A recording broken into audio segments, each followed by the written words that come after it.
Assalamualaikum warahmatullahi wabarakatuh.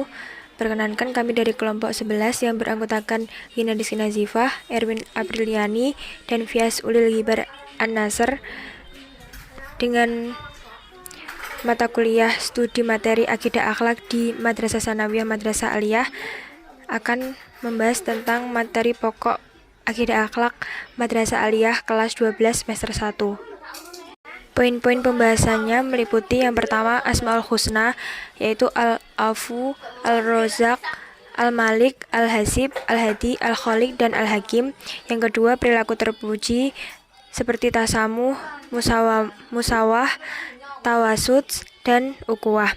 Yang ketiga yaitu akhlak tercela, yaitu nifak, keras hati, dan godop. Yang keempat ada bergaul dengan orang yang sebaya, lebih tua, lebih muda, dan lawan jenis. Dan yang terakhir yaitu kisah kesufian Imam Hanafi, Imam Malik, Imam Asy-Syafi'i, dan Imam Ahmad bin Hambal. Memasuki pembahasan yang pertama yaitu Asmaul Husna.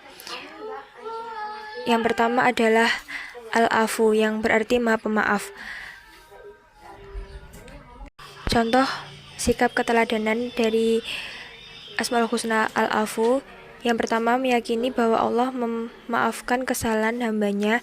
Yang kedua, perintah untuk menjadi manusia pemaaf dan penutup aib orang lain. Yang kedua, yakni Ar-Rozak, yang berarti maha memberi rezeki. Contoh keteladanannya yaitu yang pertama, meyakini bahwa Allah menjamin rezeki setiap makhluknya serta berusaha mendapatkan rezeki. Yang kedua, saling berbagi rezeki kepada makhluk lain. Kemudian Al-Malik, yang berarti maha penguasa. Contoh keteladanannya yaitu meyakini bahwa Allah maha penguasa segala kekuasaan dan kemudian meminta izin kepada pemilik barang yang bertanggung jawab.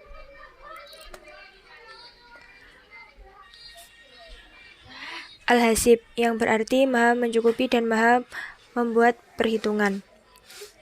Contoh keteladanannya yaitu yang pertama, meyakini bahwa Allah yang memberi kecukupan dan membuat perhitungan, kemudian mengevaluasi diri secara konsisten. Al-Hadi, maha memberi petunjuk.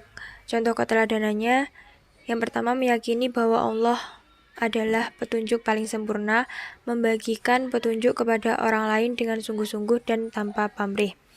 Kemudian Al-Khaliq, yang berarti maha pencipta. Contoh sikap keteladanannya yang pertama, meyakini bahwa Allah menciptakan sesuatu yang sebaik-baiknya. Yang kedua, memotivasi, berkreasi, dan berinovasi. Yang terakhir Al-Hakim, yaitu maha bijaksana. Sikap keteladanannya yang pertama, meyakini bahwa Allah maha bijaksana atas segala sesuatu. Yang kedua, bersifat bijaksana. Untuk materi selanjutnya yakni perilaku terpuji. Yang pertama, toleransi atau tasamuh. Tasamuh adalah sikap akhlak terpuji dalam pergaulan, di mana terdapat rasa saling menghargai antar sesama manusia dalam batas-batas yang digariskan oleh agama Islam. Yang kedua, musawah, persamaan derajat. Musawah adalah sikap terpuji di mana memandang bahwa setiap manusia memiliki harkat dan martabat yang sama. Yang ketiga, tawasud atau moderat. Tawasud ialah sikap terpuji di mana menghindarkan perilaku atau pengungkapan yang ekstrim dan memilih sikap dengan kecenderungan ke arah jalan tengah. Yang keempat, ukuah atau saling bersaudara. Ukuah adalah sikap terpuji di mana menumbuhkan perasaan kasih sayang, persaudaraan, kemuliaan, dan rasa saling percaya terhadap orang lain.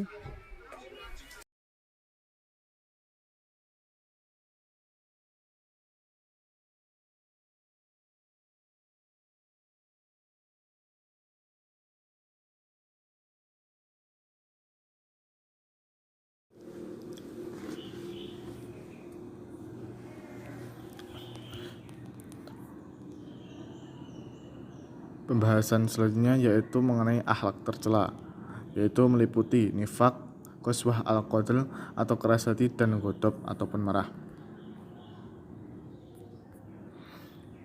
Yaitu yang pertama, pengertian nifak ataupun munafik. Nifak secara istilah adalah sikap membunyikan sesuatu di dalam hatinya karena tidak ingin diketahui keberadaannya oleh orang lain, sehingga menampakkan sesuatu yang tidak sesuai dengan apa yang ada di dalam hatinya. Atau dengan kata lain, nifak ialah menyatakan keimanan padahal dia dibalik sifat kekufuran. Yang kedua yaitu macam-macam perilaku munafik ataupun nifak, yaitu yang pertama yaitu nifak amali ataupun nifak ataupun orfi. Nifak amali ialah sikap yang dimiliki seorang dengan memperlihatkan sesuatu yang tidak sesuai dengan apa yang sebenarnya. Yaitu yang kedua yaitu nifak imani, adalah suatu sikap yang dimiliki seorang dengan memperlihatkan keimanan dan menyembunyikan kekafirannya. Adapun cara-cara menghindari perilaku nifak ataupun munafik, yang pertama yaitu membiasakan diri berkata jujur, yang kedua membiasakan diri untuk setia dan amanah. Yang kedua yaitu qaswah al-qabil ataupun sikap keras hati. Qaswah al-qabil adalah sikap tercela di mana seseorang menutup pikiran dan hatinya akibat dari pelaku keburukan dan kemaksiatan yang telah diperbuat. Ada cara menghindari atau bahkan melunakkan hati adalah membaca Al-Quran disertai dengan perenungan, mengatur pola makan agar perut tidak kenyang, bangun malam, merendahkan diri di hadapan Allah pada akhir malam, bergaul dengan orang-orang soleh, dan berempati kepada orang lain. Perilaku yang terakhir yaitu godop ataupun marah. Godop berarti marah, mengamuk, murka, berang, gusar, jengkel ataupun naik pitam.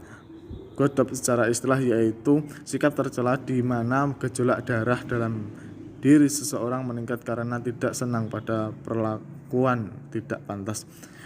Dampak sikap godop adalah sikap tidak bijaksana, hubungan persaudaraan yang tidak harmonis, dan kesehatan tubuh memburuk. Adapun dampak sikap godop dalam Al-Quran yaitu menemui banyak kesulitan sehingga menyesal, tidak mendapat keuntungan melainkan mendapatkan kerugian, dan menerima murka dan laknat Allah. Cara menghindari perilaku godop adalah sabar, zikir kepada Allah, berwudu, merubah posisi ataupun diam diri, dan memberi maaf.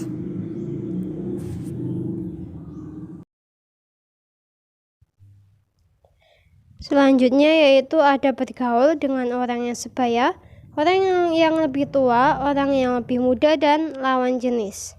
Yang pertama yaitu ada bergaul dengan teman sebaya. Teman sebaya merupakan orang yang bersama-sama karena adanya kesetaraan umum. Menurut Imam Al-Ghazali, kita harus memperlakukan teman sebaya dengan 9 cara, yaitu mengutamakan kepentingan teman dari dirinya, menutup aib teman, mendengarkan teman ketika berdiskusi, menghindari perdebatan yang tidak penting, memanggil dengan panggilan yang baik, memberikan nasihat yang baik, mendoakan sahabat ketika masih hidup ataupun sudah meninggal, menyapa ketika bertemu, menyukai teman dengan tulus.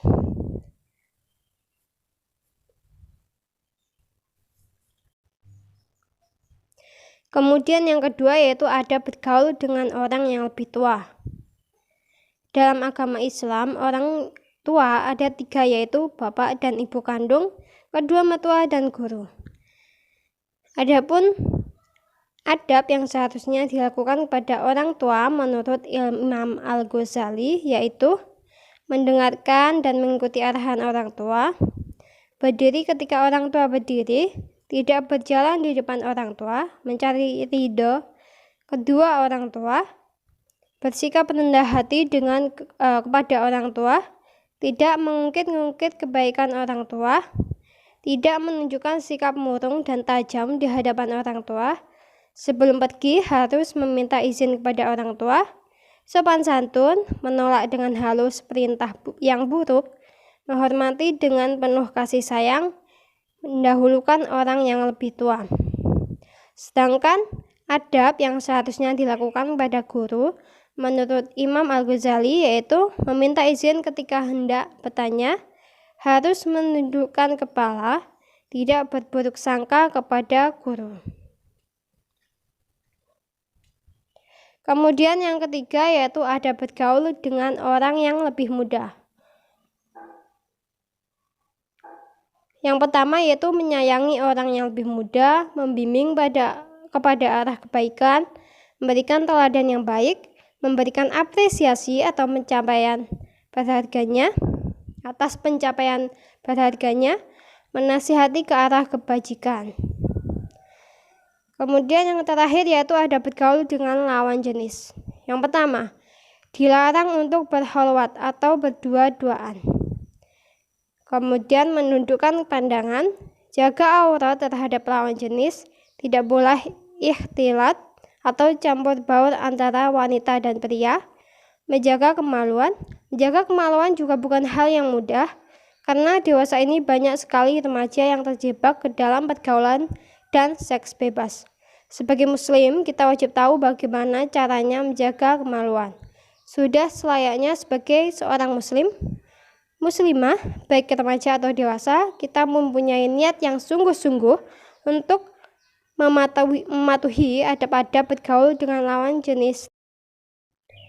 Selanjutnya yaitu kisah kesufian Imam Abu Hanifah, Imam Maliki, Imam Syafi'i, dan Imam Hambali. Yang pertama yaitu Imam Abu Hanifah.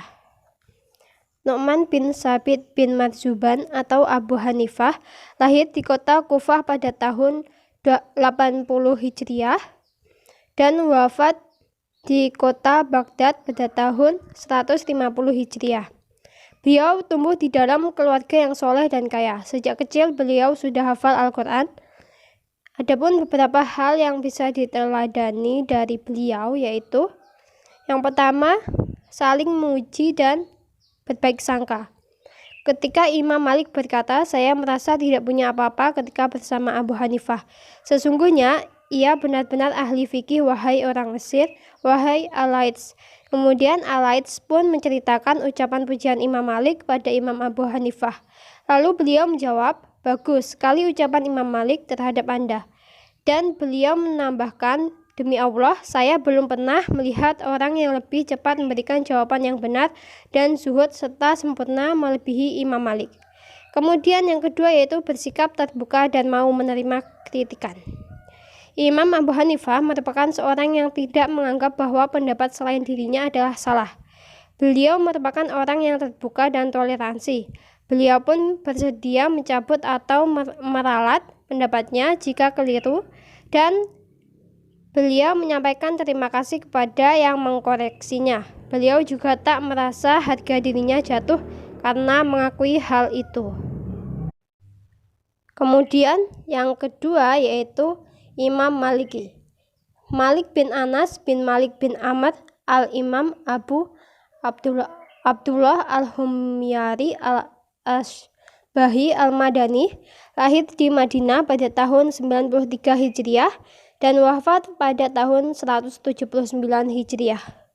Imam Malik merupakan pribadi yang tekun. Saat masih kecil, Imam Malik sudah hafal Al-Quran, lalu beliau beralih menghafal hadis setelahnya. Selain menghafal, Imam Malik juga rajin belajar ilmu fikih. Adapun kisah Imam Malik yang perlu diteladani yaitu berani berkata tidak tahu kepada penanya. Hal ini penting karena sebagai seorang yang berpengetahuan terkadang sulit atau bahkan gengsi untuk mengatakan tidak tahu. Sebuah riwayat dari Ibnu Mahdi menyatakan bahwa ada seorang lelaki bertanya kepada Imam Malik tentang sebuah masalah. Imam Malik pun menjawab, aku tidak mengerti masalah itu dengan baik.